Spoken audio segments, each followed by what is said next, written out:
crois que nous assistions, globalement, les uns et les autres, à la gestation d'une tragédie bien annoncée, dans une forme d'indifférence. La planète est en train de devenir une étuve, nos ressources naturelles s'épuisent, la biodiversité fond comme la neige au soleil, et ça n'est pas toujours appréhendé comme un enjeu prioritaire. Et surtout, pour être très sincère, mais ce que je dis vaut pour la communauté internationale, on s'évertue à entretenir, voire à réanimer un modèle économique marchand qui est la cause de tous ces désordres.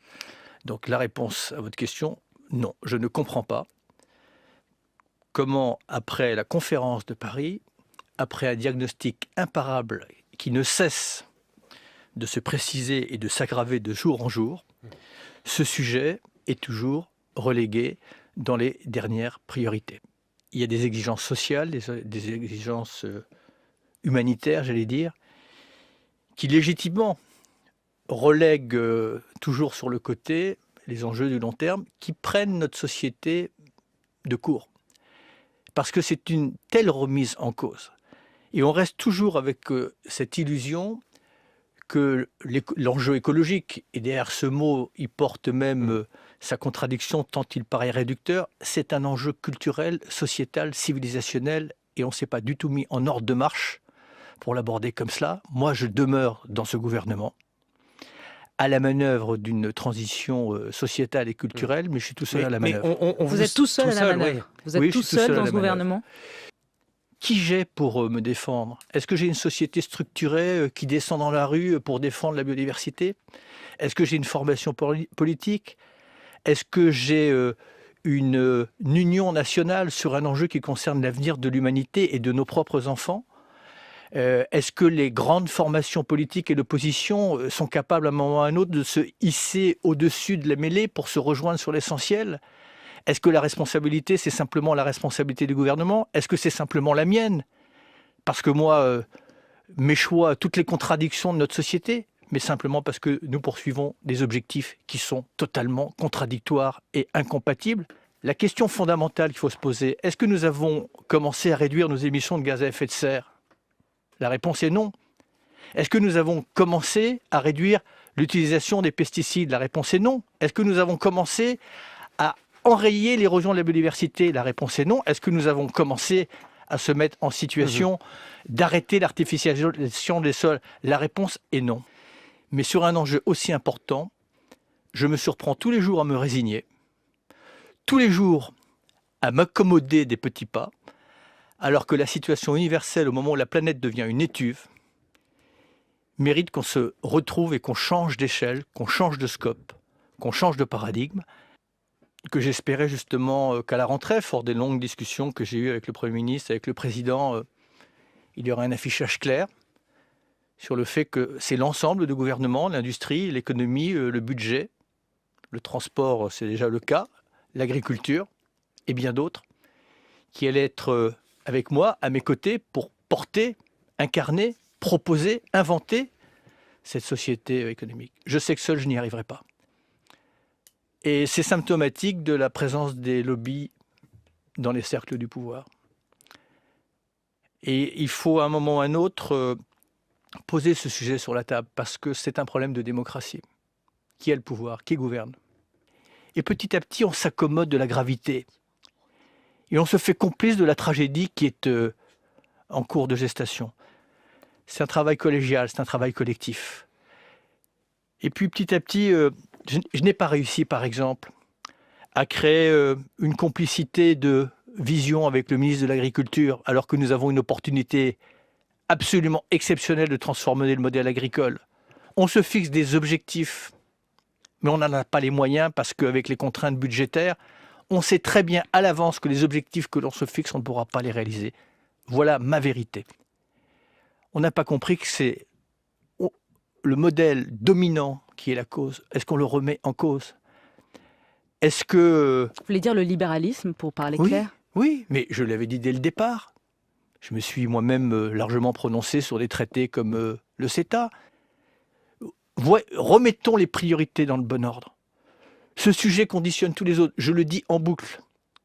Le nucléaire, cette folie inutile, économiquement, techniquement, dans lequel on s'entête, nous n'y arriverons que si un gouvernement, dans son ensemble, a la même impulsion, la même ambition, la même feuille de route, la même vision. J'espérais qu'on allait mettre le climat et la biodiversité dans l'article 1 de la Constitution, mais même là, nos sénateurs ou l'opposition, sur un truc qui n'est pas quand même une révolution culturelle, simplement par posture politicienne, étaient prêts à s'y opposer. Tant que nous serons dans ces affrontements perpétuels, alors que l'humanité a emprunté un chemin tragique, mais les grandes tendances demeurent. C'est-à-dire ? La remise en cause d'un modèle agricole dominant n'est pas là. On recherche une croissance à tout crin, sans regarder ce qui appartient à la solution et ce qui appartient au problème. Quand on se réjouit, ça va vous paraître anecdotique, mais de voir sortir de Saint-Nazaire un porte-container qui va porter 50 000 containers. Superbe performance technologique. Est-ce bon pour la planète? La réponse est non. Et c'est sur toutes ces incohérences, ces contradictions. Voilà. Et puis, dans cette équation impossible des critères maastrichtiens sur un plan budgétaire, est-ce qu'on essaye un peu d'être disruptif pour d'investir dans la transition écologique? Les investissements qui permettent de réduire notre dépendance énergétique, qui ne sont pas des dépenses mais des investissements, est-ce qu'on s'est autorisé à essayer de sortir un petit peu de l'orthodoxie économique et financière? Est-ce que la finance de spéculation qui spécule sur des biens communs, on l'a véritablement remis en cause? Je peux faire une liste, mais on va me dire, mais en un an, on ne peut pas tout faire, certainement. Sauf qu'il y a une telle urgence. Ça fait 30 ans qu'on laisse les phénomènes se dérouler, ils sont en train de nous échapper. D'un côté, il y a une urgence économique et une urgence écologique, et que parfois les contradictoires. Mais on peut essayer de choisir dans l'économie ce qui participe à la solution. Il y a aussi des grandes opportunités dans la transition écologique, énergétique. Vous avez même dans le modèle agricole la possibilité de passer dans un modèle agricole qui soit intensif en emploi et non pas intensif en pesticides. Un plan de souveraineté alimentaire en protéines végétales, est-ce qu'il a été sérieusement envisagé? Une agriculture qui se passe des pesticides, c'est tout bon pour les agriculteurs, même sur le plan économique. Les externalités négatives du modèle agricole aujourd'hui, regardez-les si on a une vision macro. Croyez-moi, il vaut mieux mettre l'argent en amont que le mettre en aval. C'est cette vision d'ensemble. Je ne dis pas que j'ai toutes les solutions. Moi, j'espérais à un moment ou à un autre que dans ce gouvernement, chacun y apporte sa contribution. Et de donner le sentiment que je peux être sur tous les fronts, résister à toutes les oppositions, à la croisée de toutes les lobbies, parce que les lobbies sont là. Mais quand je vois... Franchement, j'ai regardé ce qui se passait cet été. On a perdu la main. Et on a basculé dans les conséquences des changements climatiques. Ça, c'est la partie d'ailleurs la plus visible, parce qu'il y a une partie beaucoup plus invisible. Sur la biodiversité, quand je vois que je n'ai pas un député, un sénateur pour me défendre, pour protéger le loup, pour introduire les ours, anecdotique, vous allez me dire, par rapport au reste. Mais c'est sur tous les sujets. Tous les sujets, j'avance tout seul.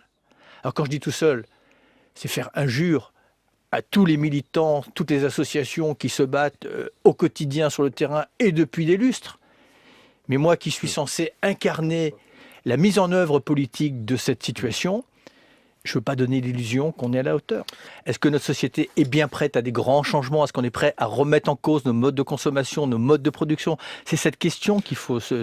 Est-ce qu'on est capable politiquement, sur ces sujets-là, encore une fois, comme je l'ai appelé, à une forme d'union nationale, parce que c'est l'avenir de nos propres gamins qui est en cause. Est-ce que vous croyez que l'Europe va pouvoir vivre en se tournant les pouces alors qu'on a infligé à l'Afrique un basculement climatique, que leurs terres deviennent totalement stériles? Mais c'est ça les vraies questions qu'il faut se poser. Mais quand on rentre dans des choses très concrètes, sur la programmation plurielle de l'énergie, sur les réacteurs qu'il faut nommer, quand on rentre dans des choses très concrètes sur comment on finance la rénovation thermique, avec quel argent, quand on rentre dans des questions très concrètes et qu'il n'y a pas les réponses qui me satisfassent, il y a un moment ou un autre, soit vous participez à une forme de mystification. Quand on parle de grands plans d'investissement, et qu'on fait croire que c'est de l'argent nouveau, alors que c'est de l'argent recyclé. C'est du cynisme. C'est du cynisme. Non, c'est simplement que l'apport politique ou pas je veux de la cohérence. Le sujet que je porte, tous les sujets sont importants. Mais je le redis, c'est un enjeu supérieur. Je l'ai toujours dit, qui conditionne tous les autres. Je ne veux pas tricher. Je ne veux pas, au prétexte qu'on se fixe un objectif, alors que je sais qu'on n'a pas les moyens d'y parvenir. On dit qu'on veut rénover 500 000 logements thermiques, qui est la condition pour baisser notre consommation. On a baissé de moitié les moyens pour pouvoir rénover les bâtiments thermiques. Je sais très bien, en actant ce plan, qu'on ne pourra pas réaliser les objectifs. On aurait pu partager une vision. On aurait eu un jour un conseil des ministres avec un Premier ministre qui dise au gouvernement: voilà la feuille de route, voilà la vision, voilà le but ultime, voilà le chemin. Et on y va tous ensemble, ce n'est pas simplement un ministre tout seul. Voilà.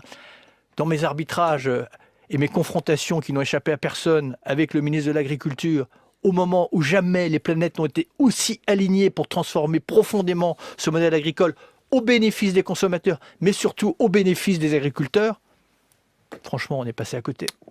Mais vous croyez que la situation climatique s'accommode des petits pas? Vous croyez que l'état de la planète s'accommode des petits pas? Vous croyez que les inégalités qui s'exposent dans un monde qui aujourd'hui est connecté s'accommodent des petits pas? Mais ça fait 40 ans qu'on s'accommode des petits pas. Et c'est pour ça qu'on est dans une situation qui nous dépasse. Vous savez, on est dans ce paradoxe. Au moment où je parle, l'humanité a tous les outils technologiques et économiques pour faire un saut qualitatif. Elle n'a pas encore perdu la main. Mais tout se joue dans les 10 ans qui viennent.